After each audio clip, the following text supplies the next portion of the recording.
Karibu tena mtazamaji, tuendelee na taarifa zaidi. Na huku joto la siasa likiendelea nchini kutokana na msisimko wa uchaguzi wa Agosti 8, kundi linalohubiri amani wakati huu wa uchaguzi maarufu kama Adonai lilikuwa katika eneo la Kitengela na kuwataka Wakenya wawe na amani wakati wa uchaguzi mkuu ujao. Kiongozi wa kundi hilo, Ephantus Thuku, alisema ni muhimu jamii ya wanasiasa na wananchi kutobaguana kwa misingi ya kabila. Alisema mrengo mikuu ya kisiasa inatakiwa kuwaelekeza wafuasi wake kuheshimiana kabla na baada ya uchaguzi. Kundi hilo limesema litaendelea na jukumu hilo katika maeneo tofauti nchini. Wangapi wanajua taifa la Kenya linaongozwa na Mwenyezi Mungu, na Mungu ndiye huchagua viongozi.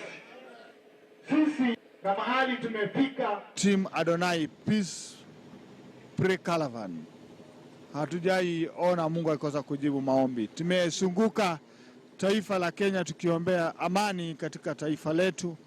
Katika ile uchaguzi ulikuweko mdogo na uchaguzi mkubwa. Uchaguzi mdogo tumeona Mungu amejibu maombi, hakukuwa na machafuko, na bado tunatarajia Mwenyezi Mungu atatupa ushindi katika uchaguzi mkubwa ambaye tumesunguka tukiambia wananchi ya kwamba katika mashindano farasi wawili wanapokibishana lazima kuwe na farasi moja ambaye imeshinda na ile ambaye itashindwa. Washukiwa wawili wa wizi waliponea kifo baada ya kufumaniwa na raia ambao walipojaribu kumpora mteja wa benki moja mjini Nakuru. Mwanahabari Benedetta Mwaura anaarifu kutoka sehemu hiyo.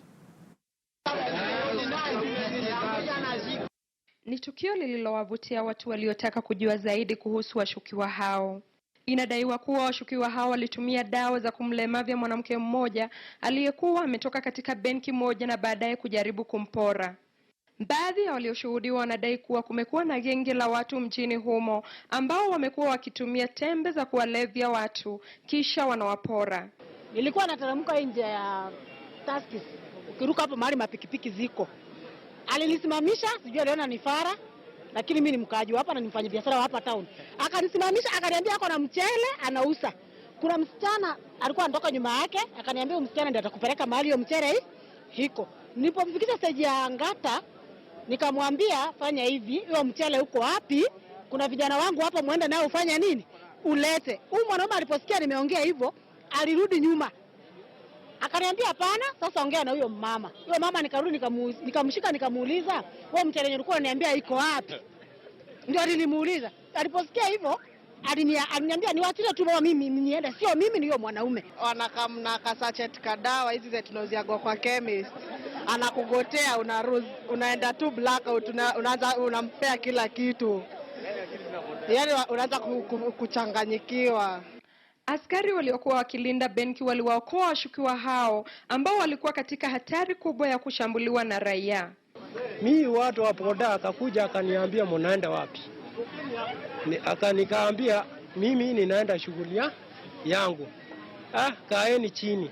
Kidogo akatuchapa. Na mimi sikukuwa na shughuli yote. Mimi nilikuwa tu nataka mwanamke nipeleke kwa 3 ways. Polisi wamesema kuwa wanaendeleza uchunguzi kuhusiana na madai yanayowakumba washukiwa hao. Benedetta Mwaura, KTN News, kaunti ya Nakuru. Naam, kutoka katika kaunti ya Nakuru tuelekee kaunti ya Taita Taveta ambako zaidi ya vijana 300 kutoka vijiji mbalimbali mjini Voi katika kaunti hiyo wamelalamikia kubaguliwa katika kupewa nafasi za ajira kwenye reli ya kisasa yani SGR. Mwanahabari Mashirima Kapombe anaarifu zaidi.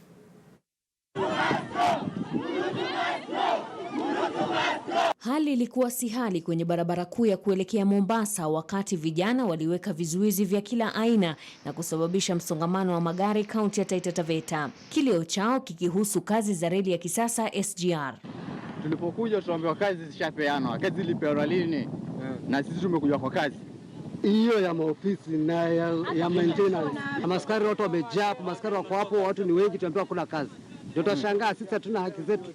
Vijana hawa wanadai wamebaguliwa kwa kunyimwa nafasi za kupigwa msasa mbele ya wasimamizi wa mradi huo. Sisi ni wa Taita, tunanyimwa kazi na tumesoma. Kwa nini wanasema eti hatupati kazi? Haya mambo yamezidi kutulemea sana. Tunatetea haki kwamba nini ofisi zinabuniwa hapa za standard gauge na tunakuta wenzetu hawaajiriwi, watu wanatoka juu. Juhudi za polisi kuwatawanya zilifaulu na barabara ikafunguliwa. Hata hivyo, juhudi za kuwapata wasimamizi katika kituo cha treni na hata kwenye simu ziligonga mwamba. Mashirima Kapombe, KTN News. Katika taarifa nyingine, polisi katika kaunti ya Kiambu wamewataka wananchi kuwa macho zaidi dhidi ya kundi la wanawake ambao wanaojifanya kuwa wanatafuta ajira ya ujakazi ilhali wanapanga mbinu ya kupata fursa, kupanga wizi na uporaji wakiwa nyumbani mwa walengwa. Tayari washukiwa 3 wanazuiwa katika kituo cha polisi cha Ruai kuhusiana na swala hilo. Shadrack Miti anaarifu zaidi. Hatua zao ni dhabiti na zenye umakini, vichwani kilemba na kitambaa cha kanisa la Korino, ishara kwamba huenda ni waumini wa kanisa hilo. Lakini wasemavyo, ubora wa nyumba sio mlango, ingia ndani ukajionee. Wakazi na polisi walitambua undani wa msemo huo washukiwa hao waliponaswa, na hapo ndipo ilibainika kwao kwamba kitambaa na kilemba cha dhehebu ya Korino ni kifumba macho tu. People with the kilemba, you think they are worshippers. But where they use those clothes to cover their activities. Ndiyo sura mpya ya wizi ambayo sasa imeanza kuchipuka huko Kiambu. Mwanzo mwanamke hujitokeza akidai yeye ni wakala katika masuala ya kuajiri wajakazi. Hivyo mtu asiyekuwa makini unaswa kwa haraka. Pindi makubaliano yanapoafikiwa, mjakazi huja ili kwa lengo moja tu, aje atazame kila kitu kilichoko katika nyumba ya mwajiri, kabla ya mpango kuwekwa baina ya mjakazi na kenge jingine ambalo huja na gari na kubeba wanachohitaji. Kwenye tukio hili lililofanyika katika eneo la Ruai, mshukiwa anasemekana kupanga barabara kati yake na washirika. Haikuwa vigumu kualika wezi waliowasili na kubeba kile ulichoona ni cha dhamani. This lady was employed in Ruai on 19th of last month. And the people there, they proceed on their work. So wakati unaenda biashara zao, on hand, kuta mfanyikazi hayuko kwa nyumba, na vitu ya hizi zote naona iko hapa mbele yangu, nyuma yangu hapa, sikawa zimepotea. Gari hili ndilo hutumika katika kubeba vitu vilivyoibwa, nayo pikipiki hii ikisemekana kuwasafirisha wanachama wengine wa genge hilo majira ya usiku ili kuendeleza ajenda yao ya unyang'anyi. Shadrack Miti, KTN News. Naam, tukitoka katika kaunti ya Kiambu tuelekee hadi katika kaunti ya Nyeri ambako kwa muda wa wiki 3 sasa wakazi wa kaunti ya Nyeri wamelazimika kuvumilia harufu mbaya ya takataka milangoni mwao baada ya serikali ya kaunti hiyo kukosa kuzikusanya taka hizo na kuzitupa kwenye jaa maalum. Taka hizo zimetapakaa maeneo ya mji wa Nyeri, huku wenyeji wakikashifu vikali serikali ya kaunti ya Nyeri kwa kuzembea kazini. Wamiliki wa biashara za mikahawa pamoja na maduka ya kuuza nyama wamelalamika na kutaja kuathiriwa na biashara kutokana na mirundo ya takataka. Wameitaka serikali ya kaunti ya Nyeri kuziondoa taka hizo na kuleta mazingira masafi katika biashara zao.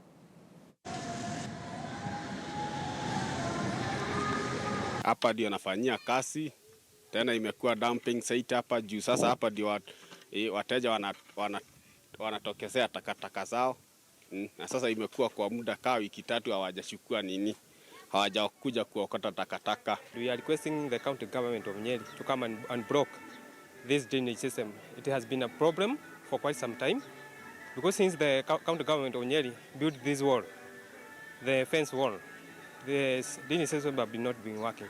So every time there is a rain, we find that the water is flooding even to the side of the hotel. So it is our humble request for our county government to do something about it. Na tena kwa zile pesa huwa tunalipa juu tunalipia kila mwezi hizi gari. Hizo pesa si huwa zinatumika kwa mambo kama hii ya kulokota takataka, lakini hatupati hiyo nini. Naam, kumalizia taarifa zetu alasiri hii, mtazamaji, tunarejelea yale makala mwanamke ngangari, ambapo jana tulimwangazia mwanamke mmoja kutoka eneo la Cheplaskei, kaunti ya Uasin Gishu. Brenda Kabendera ni mwanamke ambaye amepitia dhiki na maonjo ya dunia. Licha ya hayo, hajakata tamaa. Mwanahabari Elvis Kosgei na maelezo zaidi.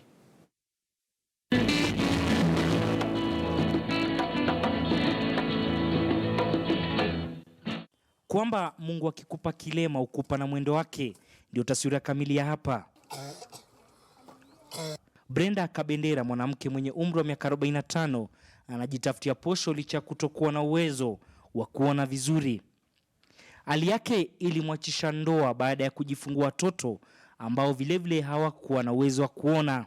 Watoto sababu nimezaa wa kwanza akanivumilia, wa pili akanivumilia, wa tatu amenivumilia. Sasa wa nne ikawa shida, ikawa chungu sasa. Akashindwa ni nini inaendelea huku. Lakini kwetu nimezaliwa kwa watoto 7. Hakuna mmoja hata mmoja ako na kasoro. Na sisi wazazi wetu waliaga tukiwa watoto. Sasa mwenye angejibu swali labda ni mamangu ama babangu. Brenda anahisi kuwa bundi alililia katika ngome yake kwani alikuwa mwathiriwa wa ghasia baada ya uchaguzi mwaka 2007. Kitambo nilikuwa namaliza shamba na nalima vizuri. Sasa silimi, nitagonga tu, nikigonga, niking'oanga, nikiendanga. Sasa si wengi wanaweza nikubali niwalimie. Mbali na changamoto zinazomwandama kama kupe, Kabendera amejizatiti maishani kuwafaa watoto wake masomoni. National Council for the Persons with Disabilities kama wanaweza fanyiwa registration wakapate pia kitu kidogo. Huwa nasikia kwamba walemavu wanapata kitu kila mwezi, lakini kwa familia hii hawajaweza kupata chochote. Niliapply university kufanya diploma na baada ya kuapply sijasaidika. Niliapply na sikupata shule. Hakuna vile mama anaweza nisaidia sana kwa sababu mama hayuko kazi na waliachana na baba. Sasa mamangu kwa peke yake na haoni. Hakuna kazi yenye anaweza kufanya. Tunafaa kuishi kwa pamoja. Na hasa sana walemavu wametengwa vibaya. Tumezunguka na labda kama si vita tungekuwa pamoja. Kwa saa hizi tumezunguka kila mahali. Unaona mlemavu ndio anapewa kile kia mwisho kabisa, ile mabaki yenye mebaki ya mwisho. Kwake maisha ni magumu, ila na imani kuwa atauona mwangaza wa ufanisi katika siku zake zijazo.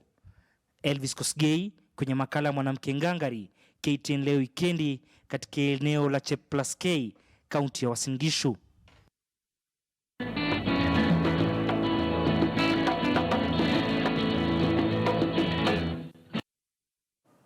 Bila shaka mtazamaji, maisha huwa hayakosi panda shuka zake, na jinsi unavyojipambana nayo basi unakuta kwamba yanakuwa shwari. Ni changamoto tu hizo za maisha, lakini bila shaka ndio zinazokuchonga wewe binadamu na kuwa vile ulivyo siku hii ya leo.